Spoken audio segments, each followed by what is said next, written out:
Assalamualaikum warahmatullahi wabarakatuh, Pak.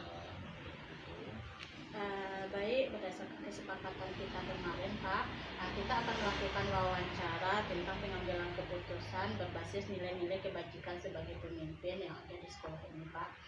Terlebih dahulu, Bapak akan memperkenalkan diri. Dipersilakan kepada Bapak untuk memperkenalkan diri. Assalamualaikum warahmatullahi wabarakatuh. Saya Yos Rizal, Kepala SMA Negeri 1 Talamau. Bersedia atas permintaan Bapak untuk diwawancarai tentang pengambilan keputusan berdasarkan nilai. Ya, baik, Pak. Pertanyaan pertama, Pak, selama ini Bapak sebagai kepala sekolah kan pernah mengidentifikasi kasus-kasus yang ada di sekolah kita. Salah satu contohnya masalah dilema etika atau bujukan moral. Bisa Bapak mengidentifikasi kasus-kasus seperti dilema etika atau bujukan moral itu, Pak? Sebenarnya dimanapun kita berada, apalagi di sekolah yang terdiri dari orang-orang pintar, intelektual, itu masalah etika ini sebenarnya tidak terlalu tidak terlalu besar ya, tidak terlalu besar dampaknya. Memang kita adalah orang-orang pendidik, namun yang namanya masalah itu pasti ada. Seperti sebenarnya ini bukan masalah, biasa saja. Ya, dimanapun itu hal yang biasa dan selalu akan kita temui. Nah, ini kan berhubungan dengan masalah nilai saja. Suka tidak suka, baik buruk itu kan value, dan mungkin saja kan memang walaupun di satu Talamau ini mungkin kita lebih mudah di sini. Sekolah yang berlatar belakang mungkin ya, dan nilainya itu nilai yang berlaku umum, berbeda mungkin dengan sekolah yang heterogen. Ada berbagai suku, mungkin di suku A nilainya beda dengan di suku B atau C gitu. Dan semuanya ini kan tidak salah ya, hanya mungkin tidak cocok saja. Mungkin yang sesuatu dilakukan di sini di tempat lain tidak cocok. Tapi untuk di satu Talamau saya rasa ini sangat sedikit sekali, sangat kecil sekali masalah dilema etika. Ya, baik, Pak. Kemudian untuk pertanyaan yang kedua, Pak, selama ini bagaimana Bapak menjalankan pengambilan keputusan yang ada di sekolah Bapak, terutama kasus di mana ada dua kepentingan atau sama-sama mengandung nilai kebajikan, Pak? Pertama itu kita identifikasi masalah dulu. Apa masalah sebenarnya, apa latar belakangnya, apa penyebabnya, itu yang paling penting dulu. Kemudian kita selidiki, kita analisis dulu ya, dan seberapa besar dampaknya. Kemudian itu kita tanyakan kepada teman-teman yang melibatkan pihak-pihak terkait untuk menyelesaikan masalah tersebut. Ya, Pak. Jadi untuk pertanyaan yang ketiga di sini, Pak, dari kasus yang ada di sekolah Bapak tersebut, apa-apa saja langkah atau prosedur yang pernah Bapak lakukan selama ini, Pak? Ya, setelah kita identifikasi masalah itu kita panggil, memberikan semacam pembinaan. Itu masing-masing pihak yang bertikai atau berbeda pendapat panggil satu-satu, dan jelas dulu permasalahannya, baru nanti kita duduk bersama kita selesaikan secara keluarga. Ya, Pak, jadi di sini langkah yang pertama yang Bapak lakukan yaitu dengan diadakan pemanggilan, kemudian melalui kekeluargaan, ya, Pak. Kemudian pertanyaan yang keempat, Pak, hal-hal apa saja yang selama ini Bapak anggap efektif dalam pengambilan keputusan pada kasus-kasus dilema etika? Yang paling bagus ya, istilah orang minatnya ini, kalau di apa ini, tinggal merasa tipe selera lama di awak ketujuh. Nah, jadi ini tidak terlepas dari bagaimana cara kita berkomunikasi, eh, menghargai, bagaimana berkomunikasi yang baik, tidak menyinggung orang lain, tidak apa namanya, meremehkan, melecehkan. Nah, jadi ketika kita berkomunikasi yang baik akan terjadi silaturahmi yang baik. Nah, satu bertegur sapa, karena memang dari dengan anak-anak pun dari masuk senyum, salam, sapa. Nah, ini kita jadikan budaya, sehingga nanti ini semacam indahnya berkomunikasi yang baik di SMA 1. Iya Pak, benar sekali ya Pak. Dengan adanya komunikasi yang efektif antara sesama kita yang ada di sekolah ini akan terjalin hubungan yang baik di antara kita Pak. Iya. Kemudian pertanyaan yang kelima Pak, hal-hal apa saja yang selama ini merupakan tantangan dalam pengambilan keputusan pada kasus-kasus dilema etika? Karena memang dalam dilema etika ini kan bukan yang salah dengan yang benar ya. Iya. Jadi orang selalu ingin mempertahankan pendapatnya, mempertahankan prinsipnya, namun tentu ada nilai-nilai standar. Apalagi kita di instansi, tentu ada aturan, ada SOP, beda. Jadi selagi itu sesuai dengan aturan, mungkin kita bisa pahami bagaimana caranya supaya masing-masing kita berikan kesadaran, penjelasan, mengingatkan kembali tugas dan tanggung jawabnya. Apakah sebagai guru, sebagai tenaga pendidik, sebagai tenaga pendidikan, sebagai unsur pimpinan. Jadi mereka masing-masing harus mengetahui tugas dan tanggung jawabnya, sehingga nanti tidak ada benturan, kecemburuan, keresahan, dan kita selalu berusaha keterbukaan, supaya terjadi kepercayaan, trust dari teman-teman sesama, dan kita selalu tidak atasan dengan bawahan, akan kerja yang saling membantu. Ya, jadi benar sekali ya Pak. Dari kasus tersebut kita harus ada SOP, harus ada aturan supaya kita bertanggung jawab terhadap tugas kita masing-masing, apakah sebagai guru atau sebagai kepala sekolah dan sebagai siswa yang ada di sekolah kita ini.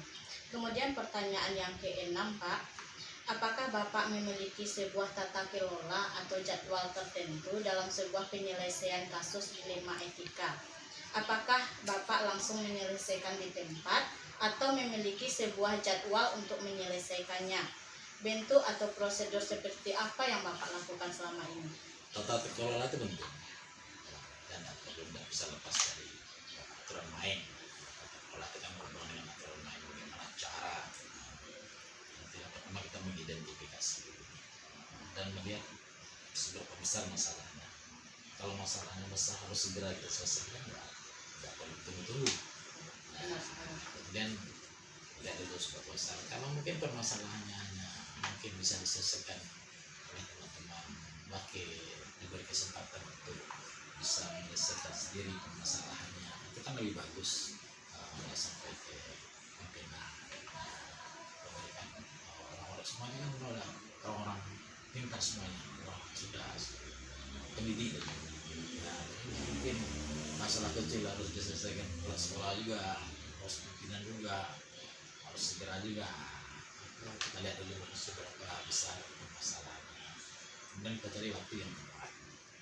Dan waktu yang tepat ini bukan berarti kita melama-lamakan, membiarkan berlarut-larut, tapi tidak mengorbankan waktu-waktu efektif, karena seorang guru nanti akan tugasnya sebagai pendidik untuk memperhatikan yang guna mendidik anak-anak di kelas. Ya, jadi di sini dapat kami simpulkan Pak, jadi tergantung permasalahan yang ada di sekolah itu. Kalau permasalahannya kecil mungkin bisa wakil atau seorang guru itu yang menindaklanjut atas permasalahan yang dilakukan oleh peserta didiknya. Sekian masalah sendiri. Iya.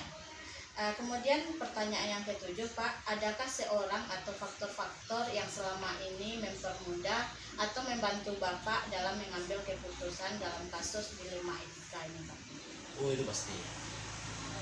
Karena itu unsur pimpinan. Unsur pimpinan itu adalah orang kepercayaan kepada sekolah yang bisa membantu menyelesaikan permasalahan sesuai dengan bidangnya.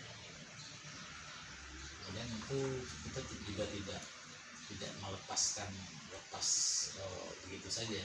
Ya, tentu kita komunikasi waktu dengan kepala sekolah dan minta laporannya sebagaimana permasalahan dan juga kita minta memantau teman-teman waktu ini memantau permasalahan yang ada di sekolah. Ya, jadi jangan sampai nanti masalahnya udah meledak duluan baru kita tahu. Ya, jadi kita harus amati dulu supaya gimana untuk antisipasi dulu supaya tidak terjadi masalah. Jadi permasalahan terjadi ya kita memang selalu koordinasi dengan wakil unsur pimpinan yang ada di sekolah. Ini juga termasuk dengan guru-guru senior. Jadi seluruh unsur yang ada di sekolah kita ini kita ikut sertakan dalam permasalahan yang kita lakukan di sekolah ini ya Pak? Ya tidak selalu lah, ya tidak selalu semua permasalahan. Tergantung. Tergantung apa permasalahannya ya Pak? Jadi untuk pertanyaan yang terakhir Pak, dari semua hal yang telah disampaikan, pembelajaran apa yang dapat Bapak petik dan pengalaman apa yang Bapak pernah ambil dalam keputusan dilema etika ini Pak? Kalau kita selalu berharap, kita selalu membangun sistem kerja itu berdasarkan keluarga. Dan akan apabila seorang ada masalah di lingkungan kerjanya itu sangat berpengaruh sekali terhadap sistem di lingkungan kerja tersebut. Mungkin bisa membuat yang bersangkutan tidak nyaman. Ya. Jadi kita berusaha gimana semua yang ada di lingkungan instalasi kesehatan ini merasa nyaman, tenang, tidak ada masalah dan betah sehingga nanti muncul semangat kerja. Nah, semangat kerja yang nanti juga bisa berdampak terhadap siswa-siswi di sekitar rumah. Jadi mereka bisa nyaman, tenang, tidak ada masalah, enjoy di tempat kerjanya. Anak-anak itu muncul spirit untuk memberikan yang terbaik itu. Ya, begitu ya Pak. Untuk terakhir kami ucapkan terima kasih Pak atas waktu yang telah Bapak berikan dalam pengambilan wawancara ini. Mudah-mudahan kita sebagai calon guru pembela bisa mengambil keputusan berdasarkan nilai-nilai nilai-nilai kebajikan sebagai pemimpin untuk masa depannya di sekolah kita ini Pak. Amin. Akhir kata kami ucapkan Assalamualaikum warahmatullahi wabarakatuh. Waalaikumsalam. Terima kasih Pak.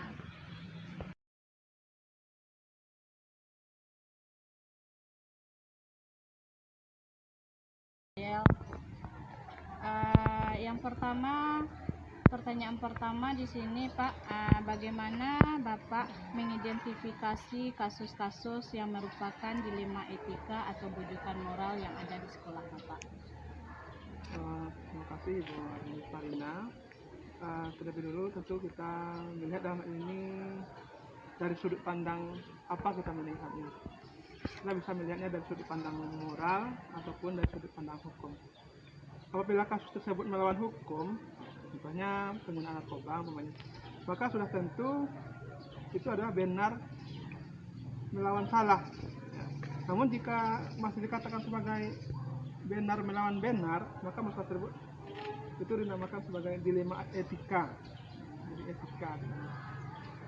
Ya, jadi dapat kami simpulkan di sini, Pak. Jadi kasus tersebut bisa kita lihat tergantung dari moral dan hukum, benar lawan benar atau benar lawan salah. Kemudian pertanyaan yang kedua, Pak, selama ini bagaimana Bapak menjalankan pengambilan keputusan yang ada di sekolah Bapak, terutama untuk kasus di mana ada dua kepentingan atau sama-sama mengandung nilai kebajikan?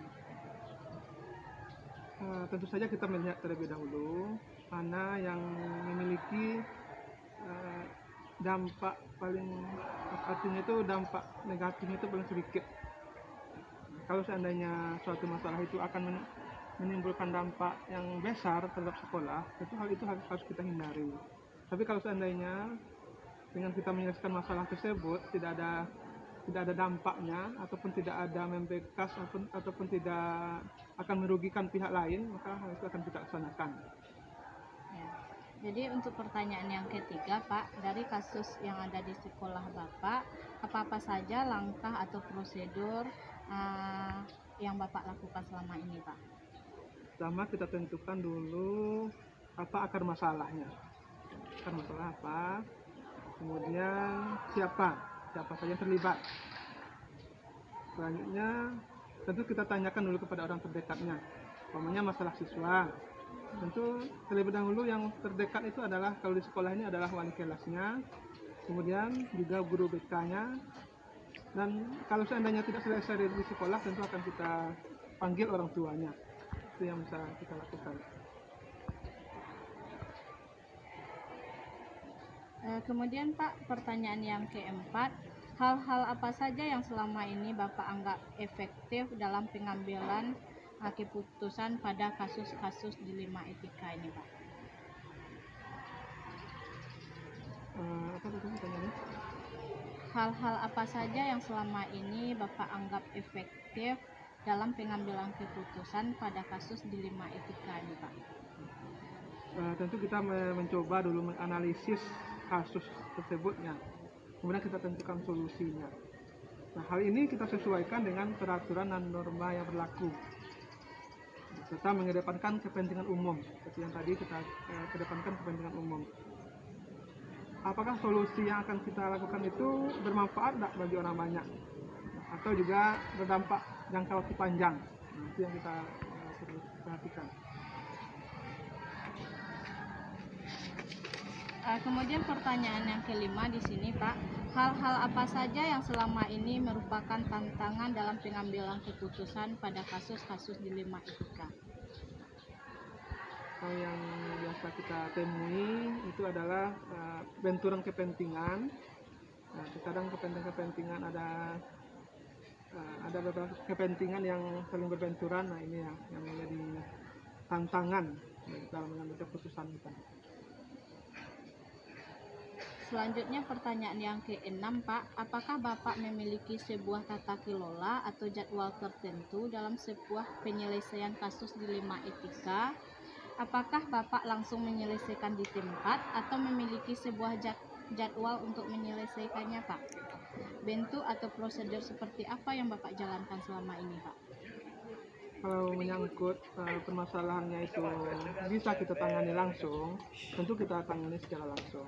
Tapi kalau seandainya itu tidak harus terlibat kita, artinya masih bisa diselesaikan oleh ketua LAS semuanya, atau masih bisa diselesaikan oleh guru BK, tentu itu yang kita kedepankan terlebih dahulu. Kemudian yang ketujuh, Pak, adakah seseorang atau faktor-faktor yang selama ini mempermudah atau membantu Bapak dalam pengambilan keputusan terkait dengan kasus-kasus dilema etika, Pak? Tentu saja warga sekolah sangat mendukung. Kalau seandainya ada permasalahan dilema etika tadi, warga sekolah sangat mendukung untuk segera untuk menyelesaikannya ataupun juga kita bicarakan secara baik-baik. Kemudian terakhir, Pak, dari semua hal yang telah Bapak sampaikan tadi, pembelajaran apa yang dapat Bapak petik atau pengalaman yang bagaimana yang Bapak lakukan dalam pengambilan keputusan ini, Pak? Pelajarannya ini adalah sebuah pembelajaran untuk kita untuk lebih bijaksana ada permasalahan, kemudian kita selesaikan, ini akan lebih membuat kita lebih bijaksana. Ya Pak. Jadi untuk wawancara kita hari ini kita cukupkan sampai di sini Pak, dan kami ucapkan terima kasih banyak atas waktu yang telah Bapak berikan. Akhir kata kami tutup dengan Assalamualaikum warahmatullahi wabarakatuh. Waalaikumsalam.